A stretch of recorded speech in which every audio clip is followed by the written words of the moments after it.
Schmack-a-magab. Hey, I just came back from a concert. Rob Zombie, Alice Cooper, and Ministry. And I'm wearing this hat my girlfriend got me because look at my hair. Let's not look at my hair. Anyway, so I go to the show, right? And number one, I wasn't planning on going, even though I'm a huge Alice Cooper fan. I just, I saw him with it. I've seen Alice Cooper like a dozen times. And West Palm Beach is not close. But my brother got free tickets. So, hey, if it's for free, it's for me. All right? So, all right, I'll go. Now, I go in, and we go by the t-shirts. And I see Rob Zombie t-shirt, Alice Cooper t-shirt, and a t-shirt for the band Filter. Now, I've seen Filter before. I saw Filter like in the 90s, and I believe they did open for White Zombie, and they were terrible. Anyway, so we go in the venue thinking I'm going to see Filter, but no. This band comes out, a bunch of people, and the one main guy, I'm like, man, that looks like Al Jorgensen. I had no idea Ministry was there. And Al Jorgensen goes up to the mic, and he goes, this song's called Thieves. They go into Thieves, and I'm like, this is Ministry. And they didn't even have no t-shirts for sale, which was weird. But anyway, wow. I love me some, just a certain era of Ministry I like. I'm not into that early pop, whatever you want to call it, and the later stuff after Psalm 6-9. This set list was heavy on the stuff I like. They open with Thieves, and I wrote down the track list in here. And then they go into 4 songs off of Land of the Milk and Honey, which they go into the Missing, Deity, and Stigmata. And I'm like, this is awesome. I love that album too. And then they go into Burning Inside from A Mind is a Terrible Thing to Taste. And they open with Thieves, as I said. Then they do 2 off my favorite one, Psalm 6-9. They did NWO and Just One Fix. And then they did Revenge, which is one of their early synth pop stuff. Not into that stuff. And the way they played it, it was beefier and heavier, and I still didn't like it. And then they ended the set with a brand new song called Goddamn White Trash. Now, I just so happened to see that video because my co-host on the Rock and Metal was talking about it. So, they played, I watched the video, I didn't think much of it, and when they played it live, I liked it. I liked it much more than the version I saw on YouTube, the video. But all in all, a pleasant surprise. Ministry ended up opening, I had no idea they were there, and they played all the songs I wanted to hear, except for Revenge. But alright, and then Why I'm There, Alice Cooper. Now, Alice Cooper I've seen many, many times, over a dozen times.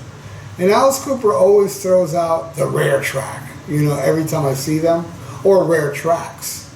Well, this time they opened up with a rare track. He opened up with Lock Me Up. I've never seen him play Lock Me Up. Raise Your Fist and Yell. I don't even think he played it back then. I could be wrong. But either way, they opened with Lock Me Up, already a rare one. I was like, oh, wow. But unfortunately, the rest of the set list wasn't rare to me. It was the standard Alice Cooper or songs I've seen him play every time, So he gave a great show. His band is outstanding. He was awesome. He's Alice. But I will say the set list ends at Lock Me Up as far as surprising me. Because then they went into No More Mr. Nice Guy, classic, 18, classic, Under My Wheels, love it. The song that opens my favorite Alice Cooper album. What else? $1 Billion Baby, Hey Stupid. I can do without that song. And I can do without Lost in America. They did that one too, and I'm like, this is, I just don't like that song. I don't like Hey Stupid, and I especially don't like Lost in America. Then they did Snake Bite, and Alice was holding the snake. And then Feed My Frankenstein, which had this big, you know, Frankenstein-like thing come out. Like always, because I've seen him do Feed My Frankenstein a million times. Poison, not a fan of that song, but you know, it's got to be played. It's a big hit. But this was awesome. They went into, like, after they finished Poison, went dark, and then the screens lit up with Vincent Price doing the intro to Black Widow, you know, that TV special thing. That was awesome. Unfortunately, they don't play Black Widow except instrumentally. By the way, I did a version of Black Widow that's awesome.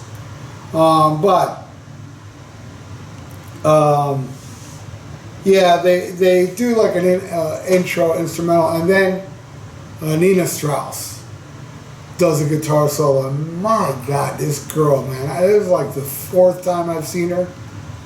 I've seen a lot of amazing female guitar players, but Nina Strauss is the best one I've ever seen. I mean, she blows away a lot of guy guitar players. I know this is controversial saying this, but Nina Strauss is better on guitar than me, and I'm a guy. True story. Anyway, she's amazing. She's my favorite female guitar player. She's just, my God. But, you know, one of my favorite guitar players, period. You know? It's way better than CC DeVille, I'll tell you that. All right. Then they do a Black Widow jam, and then they bring Alice out in the straitjacket. Now, I haven't seen Alice do Ballad of Dwight Fry. Like, maybe the last 3 times I saw Alice, he stopped playing it. And it's a classic, the whole straitjacket thing, and you know, him up there singing. I absolutely love that song, and I love seeing Alice. It never gets old watching Alice up there in the straitjacket singing that song. Anyway, so they did that, and then you know they did some of Killer, some of the Killer song from Killer, the song Killer, and I Love the Dead, and they bring the guillotine out and they chop Alice's head off like always. I've seen Alice over, I don't know, I haven't counted, but I would roughly say 15 times. The 15 times I've seen Alice Cooper, I swear, only one time they hung him. Every single time after that was the guillotine. I never seen him electrocuted, but I did see him get hung one time. Alright, so they chopped his head off, and then he came back and did Elected. And they have, like, you know, the stairs with the little podium, you know. That was pretty cool. And then he ends the set with School's Out. And he throws in another brick in the wall in the song. And it was awesome. Alice Cooper delivered. Could have been happier with the set list, but I'm not complaining. It was free, and it's Alice Cooper, the legendary Alice Cooper. So, Rob Zombie's next. I'm not a Rob Zombie fan. I did like some songs off El Sexorcisto and Astro Creep.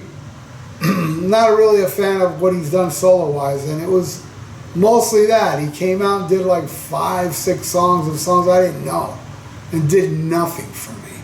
You know, then he did, you know, Living Dead Girl. I'm familiar with that one, but I'm not really a fan of that.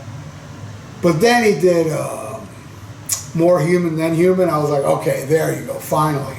After an hour being on stage, he did a song I liked. Then he went into 6555, yeah, you know what I'm talking about. The popular one, the one that Beavis and Butthead made popular. And then he ended the set with Dragula, which is a song I do like. Probably the only Rob Zombie solo song I like is Dragula. But, alright, look, the stage show was cool, had a big robot, lots of flames, stuff like that, but I noticed everybody there wasn't really, I mean, they were digging it, but it wasn't until he did like the White Zombie things where everybody went crazy. Well, Living Dead Girl, people went crazy up to that point. Before that, people were just like, you know, cheering, you know, being polite. But it wasn't until the end of the set with the Dragula and White Zombie and Living Dead Girl where the crowd came up. So, you know, if I did go to that concert without my brother, without tickets, I would have left after Alice. staying for Rob Zombie, yeah, it was alright. It was alright. But you know what? If I left after Alice, whatever. I saw White Zombie open for Pantera in 1992, I think it was, at a club. And I saw White Zombie open for Pantera in an arena after that. That was the only times I ever saw White Zombie. Those 2 times. No, that's not true. I saw him headline on Astro Creep. So I've seen them 3 times. Rob Zombie I saw 1 time in Las Vegas with John 5, which was awesome. This new guy ain't no John 5. And now, so I've seen him twice. So what's that? 5 times in total. But anyway, that is my concert review.